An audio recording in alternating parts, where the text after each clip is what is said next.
We are at Il Palazzone. This is part of the Due Porte, the cru vineyard of Il Palazzone. Small production, 2,000 bottles a year. How did you arrive here? We have been collecting wine. My husband and I have been collecting wine since we were old enough to drink, 21. And we started collecting Brunello quite some time ago. Okay. And we started looking for a vineyard. About 10 years ago, we decided, wouldn't it be fun to have a vineyard for when we retire? Wouldn't that be a fun next thing? About 2 years ago, I started the viticulture and enology certification program at UC Davis. Okay. So that has helped immeasurably. Struggling through organic chemistry again was no picnic, but who thought they would be doing organic chemistry in their 50s? But that has helped immeasurably. But the learning curve's quite steep. You know, I mean, how do you know how to do this? Our goal for this vineyard is to turn it into a collectible wine. Right now it is a very drinkable, very wonderful expression of what it is, but my goal is to turn it into a collectible wine that's really something extra special. We have a terrific guy who's a native Montalcinese, who's our head of agriculture. You know, we're all working really hard to sort of try to figure out. I think that climate change will serve us well in the high altitudes. Our Brunello is really focused on being an elegant, pure expression of Sangiovese, combined with the kind of soil that Montalcino has, the sort of Galestro, Pietroforte combination that it really gives it sort of, and this altitude, although I am often loath to use these words, a sort of Burgundian style. It's very elegant. Someone helping you, or you do you have an enologist, or we do have an enologist. Maurizio Castelli is our enologist. Castelli. See, is our enologist. Okay. Well, is there a reason why you chose Castelli, or he was already here when I bought the vineyard. How about that? Easy. I do enough so that I get the knowledge, and then other people do it. Most of my involvement this year has been about learning and getting up to speed on what it means to make wine and how you go about pruning and how you make pruning decisions and what the right thing is to do when. And I taste vigorously.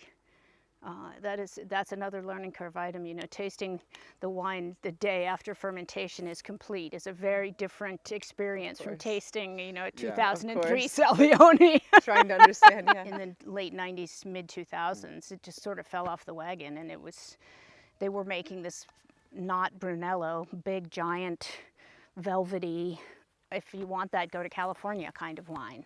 My goal is to make a Brunello that is a beautiful expression of Sangiovese, that is what Brunello was back in the day, and what in my opinion Brunello should be, which is this gorgeous grape in this gorgeous terroir that makes this very elegant, very mix of deep red fruit and floral and herbal elements. It makes this extraordinary wine. I mean, why make it into something it's not? To me, one of the reasons that I wanted to do this was to connect to the people. Was it easy to get in touch with the community here? No, still not easy. So I was going to say, how is it now? Yeah, it's still not easy. I mean, although I will say that the winemakers here are extremely friendly and lovely. This soil, you see how crumbly this is. There's almost no Galestro here. It's about. Can you explain what is Galestro? Clay. Galestro is a kind of soil. It's volcanic, and it has higher density of clay, and so the chunks stay bigger. When you do this, you don't get these little chunks. You get bigger chunks, so they stay big. And up high, we have much more Galestro.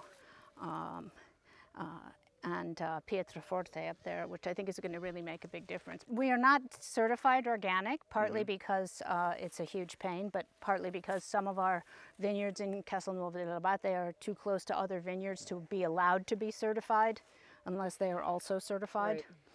Right. So we are not certified organic, but we try to follow organic principles. I think that this area has often been disparaged as not being and not having been a significant wine area. Okay. And I think it is, and I think it should be, and I want to continue that growth of that tradition. I mean, that said, I'm not coming in here to make big changes on day one, obviously.